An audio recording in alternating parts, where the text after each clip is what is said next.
So, sa mga nagtatanong nga pala kung anong ulam, ang ulam natin ay pork chop at magsasangag rin tayo ng kanin. Bumili na rin ako sa labas ng mangga, pandagdag kain. At saka na-miss ko na rin talaga yung manggang hinog.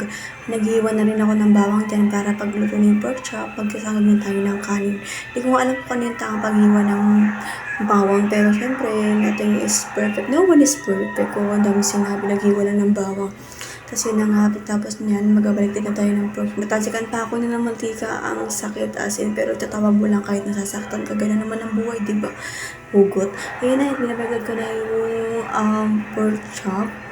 Tapos, nakikita niyo naman yung kuwala namin ay saksiyan sa mga pinaghirapan namin. At sa sobrang sipag ko, naghugas na rin ako ng pinggan dahil inaantay ko rin maluto yung pork chop.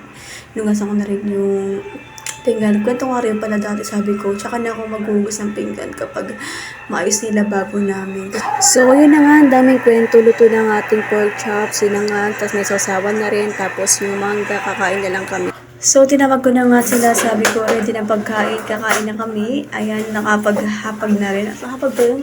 Basta ganyan, sila paglapal lang kami kumakain kasi hindi kakasya sa lamesa kasi medyo marami kami. So, hanggang dito na lang yung video, guys. Focus muna sa goal. Bye for now.